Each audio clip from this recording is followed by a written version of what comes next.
Got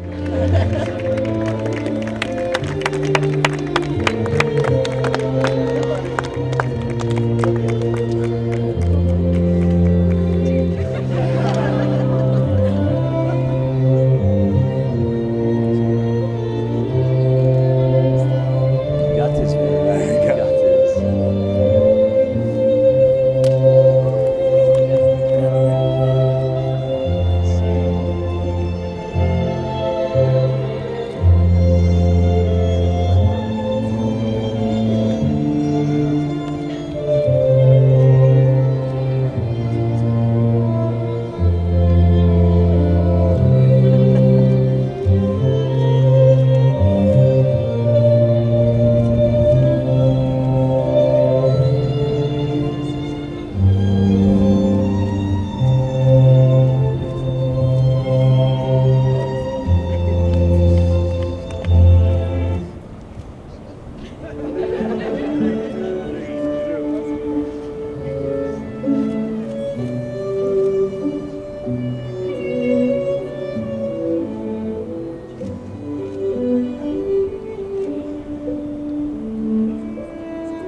Good job, good job.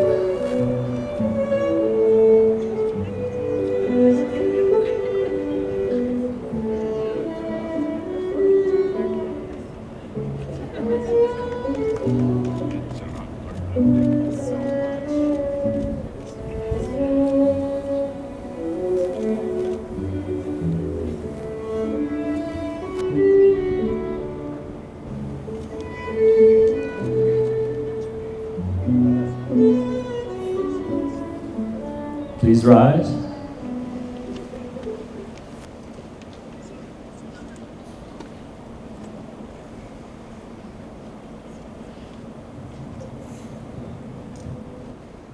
I am Dudley Holbert, old friend of Ken and Jeannie, younger friend of Jessica and Mike.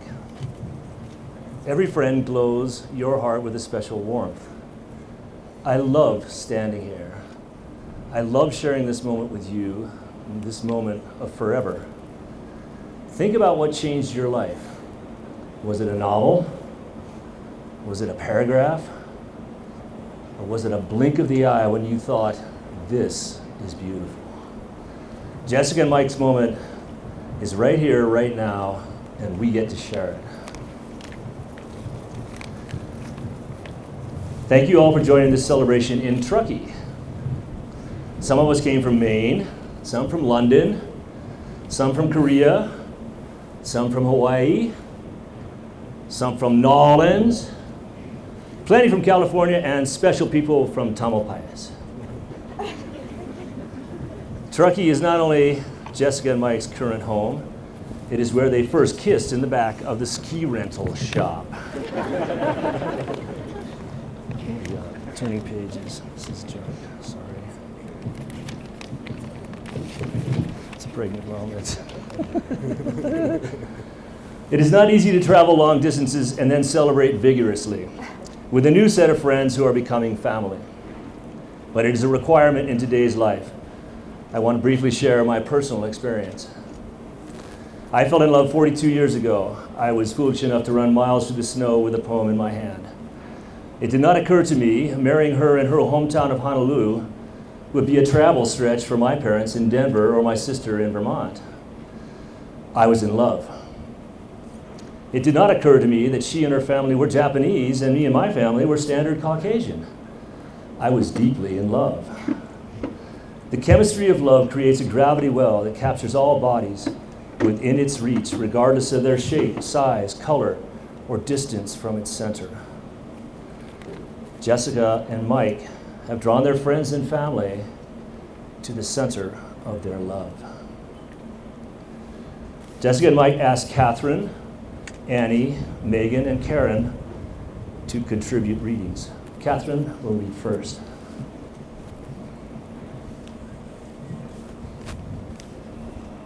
How Falling in Love is Like Owning a Dog by Taylor Mullin. First of all, it's kind of a big responsibility, so think long and hard before deciding on love. On the other hand, love gives you a sense of security. When you're walking down the street late at night and you have a leash on love, no one's going to mess with you. On cold winter nights, love is warm. It lies between you and lives and breathes and makes funny noises. Love needs to be fed, souls grow and stay healthy. Love doesn't like to be left alone for long. But come home, and love is always happy to see you.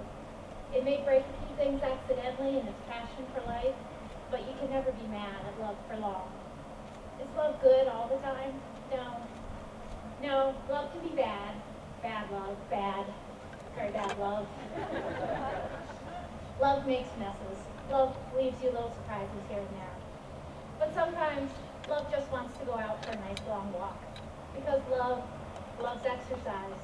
It will run you around the block and leave you panting, breathless, pull you in all different directions at once, or wind itself around and around you until you're out all wound up and cannot move. And love makes you meet people wherever you go. People have nothing in common but love, stop and talk to each other on the street. Throw things away, and love will bring them back to you again and again and again. But most of all, love needs love, lots of it. And in return, love loves you and never stops.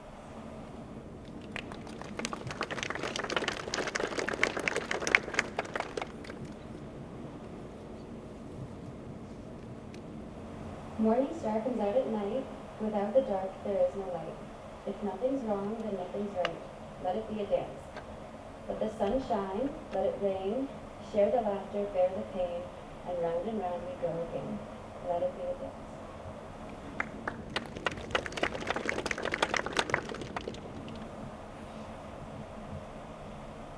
Love requires us to approach another person, a person different from ourselves, a person in whom we see amazing possibilities, and to trust that person with our happiness and well-being.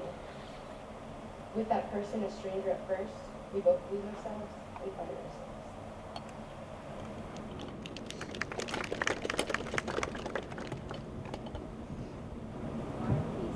By Mary Oliver. You do not have to be good. You do not have to walk on your knees for 100 miles through the desert repenting. You may have to let the soft animal of your body love what it loves. Tell me about despair, yours, and I will tell you mine. Meanwhile, the world goes on. Meanwhile, the sun and the clear pebbles of the rain are moving across the landscapes, over the prairies and the deep trees, the mountains and the rivers. Meanwhile, the wild geese high in the clean blue air are heading home again. Whoever you are, no matter how lonely, the world offers itself to your imagination, calls to you like the wild geese, harsh and exciting, over and over announcing your place in the family of things.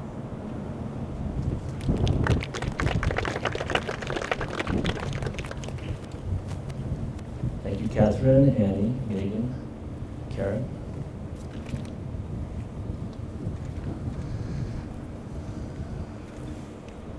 We have gathered to engage in festivities, merrymaking, and similar deviations from our accustomed routines. We are here to witness the joy of these partners who embrace all of the Earth's electromagnetic juice. Partners who look for the wild river water that pumps sun and sky through their bodies. Partners who find solace and guidance on the shoulders of a mountain swollen with snow. We have gathered to share the joys of our own partnership stories. Partners float together, hold hands, sing, yell, and dance together. Rest in the eddies and pull hard together to get the raft through the swift water and riffles. Partners help each other find the goggles lost deep in powder after one digs a tip. We have gathered, Jessica and Mike, to check your gear list. Because all of us old partners know the importance of keeping one's baggage firmly lashed to one's boat. Number one, pack the right stuff, not more stuff. A good raincoat is worth 20 ponchos. Invest in each other and the home you build. A tarp will block the rain. Fixing the leak will block the rain, snow, and wind.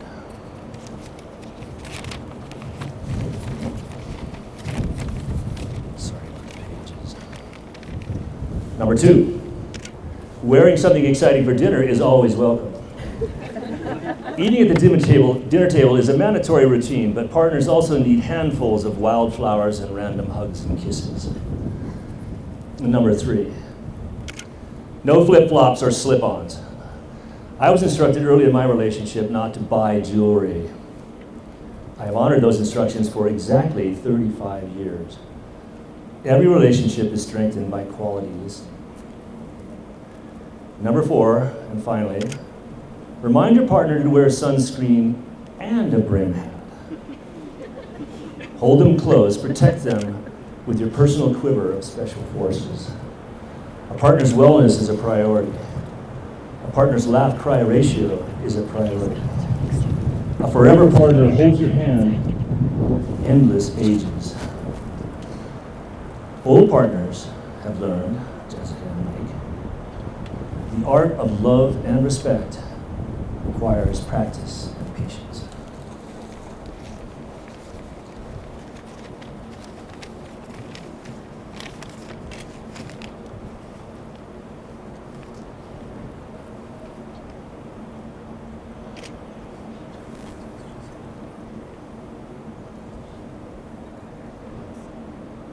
Oh, I'm sorry. We're a little out of order. We're going to do the vows first, right? My bad. It wasn't on the gear list. Okay, you want to do the vows? You want yours first?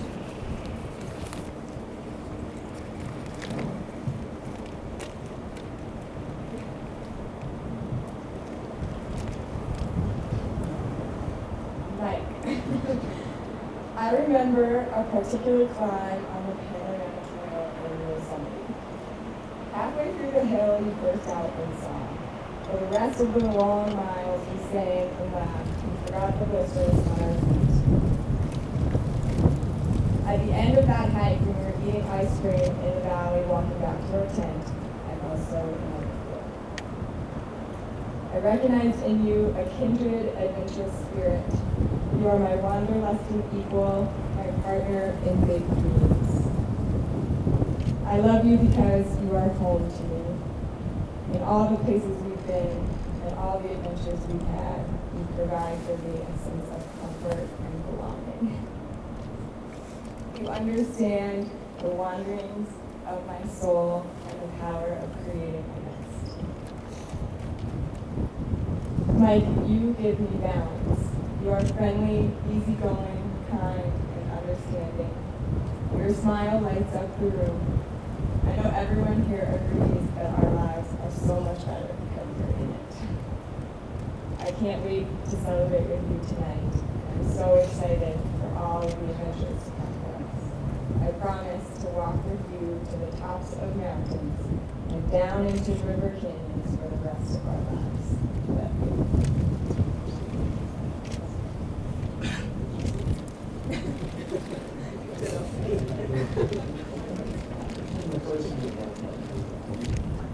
From the first minute I met you, I knew that you I ever came up with. But I never knew that you would come up with more adventures than me. That was where it got beautiful, was that, we have this great thing where we can wake up every morning and create just the simplest adventure. And I just want to make sure that that continues forever, and that I can be the person in your life that you are to me, and that's what I want to be to you. And I love you so much.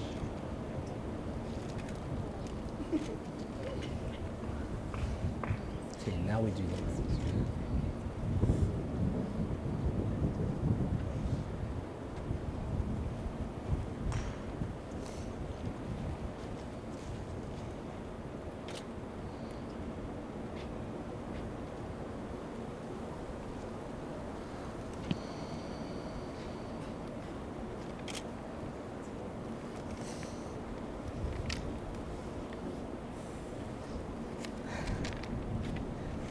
Ready?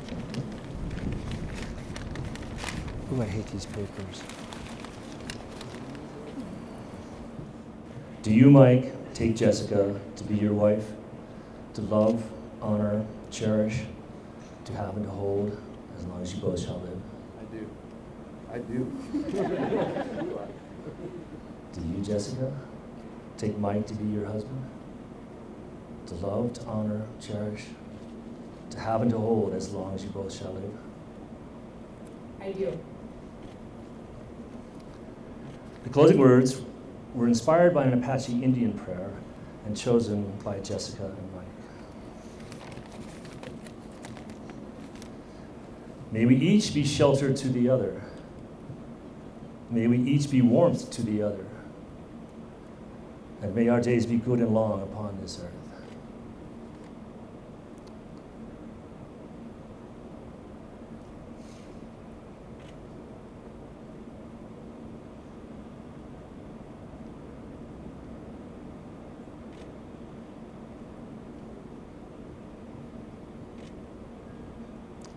By the power vested in me, I now pronounce you partners in adventure forever. Husband and wife, you may now kiss.